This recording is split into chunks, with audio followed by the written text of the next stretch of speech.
শীতলা অষ্টমী।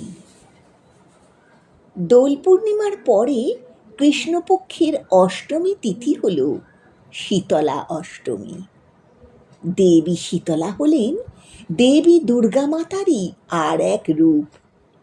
নিষ্ঠা ভরে শীতলা অষ্টমীর ব্রত পালন করলে সংসার সুখের হয়। এই উৎসব সুস্বাস্থ্য ও সমৃদ্ধি বয়ে আনে। পৌরাণিক কাহিনী অনুসারে দেবী শীতলা মহামারী ও সংক্রমণ ছড়ানো রাক্ষস জরাসুরকে পরাজিত করেছিলেন। মানুষ গুটি বসন্ত, হাম, চিকেন পক্স, তাপ থেকে উৎপন্ন নানা রোগের প্রাদুর্ভাব থেকে রক্ষা পেতে দেবী শীতলার পুজো করে। স্থানীয় ভাষায় শীতলা অষ্টমী বাসদা, বুধা বাসদা বা বাসিয়া উড়া নামেও পরিচিত। শীতলা অষ্টমীর ঐতিহ্য অনুযায়ী এই দিন রান্না করার জন্যে ঘরে আগুন জ্বালানো হয় না। সমস্ত খাবার আগের দিন রান্না করে রাখা হয়। কথিত আছে মা শীতলা হলেন শীতলতার দেবী। তাই যারা উপবাস করেন তারা বাসি খাবার খান। দেবীকেও ঠান্ডা খাবার নিবেদন করা হয়। এই দিন ব্রহ্মচর্য পালন করা উচিত।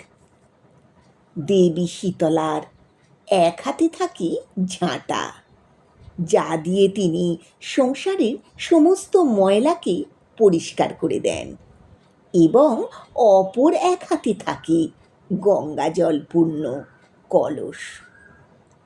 যখন শীতলা দেবী চার হাতে পূজিতা হন তখন তার বাকি দু হাতে থাকে পাখা ও নিম পাতা। দেবী শীতলার বাহন হলেন গাধা। পশ্চিমবঙ্গ ছাড়াও উত্তর এবং দক্ষিণ ভারতের হরিয়ানা, উত্তরপ্রদেশ, রাজস্থান, গুজরাটেও মহা ধুমধাম সহ দেবী শীতলার আরাধনা করা হয়। দেবী শীতলাষ্টমীর ব্রত কথা। পুরাকালে শুভকেতু নামে এক রাজা ছিলেন। তিনি ছিলেন অত্যন্ত ধার্মিক ও প্রজাবৎসল। তাঁর এক সুন্দরী কন্যা ছিল, নাম স্নেহলতা। রাজা শুভকেতু দেবী শীতলা মাতার প্রচণ্ড ভক্ত ছিলেন। প্রত্যেক বছর তাঁর রাজ্যে মহা ধুমধাম সহকারে দেবী শীতলা মাতার আরাধনা করা হতো। রাজ্যের সমস্ত প্রজাই এই পুজোয় নিষ্ঠা ভরে অংশগ্রহণ করতেন। স্নেহলতা বিবাহযোগ্যা হলে পাশের এক রাজ্যের রাজপুত্র প্রিয়ব্রতর সঙ্গে স্নেহলতার বিয়ে হয়ে যায়। কিছুদিন পর শীতলা অষ্টমীর দিন রাজবাড়ির দেবী শীতলার পূজা অনুষ্ঠানে অংশগ্রহণের জন্যে স্নেহলতা পিতার রাজ্যে আসে। রাজবাড়ির পুজো রীতি অনুসারে স্নেহলতা তার বন্ধুদের সাথে নিকটবর্তী এক অরণ্যে অবস্থিত এক পুকুরের দিকে যেতে গিয়ে পথ হারিয়ে ফেলে। সেই সময় মাতা শীতলা এক বুড়ির ছদ্মবেশে তাদের কাছে এসে পুকুরের পথ চিনিয়ে দিলেন এবং ঠিকমতো পুজো সম্পাদনে সাহায্য করলেন।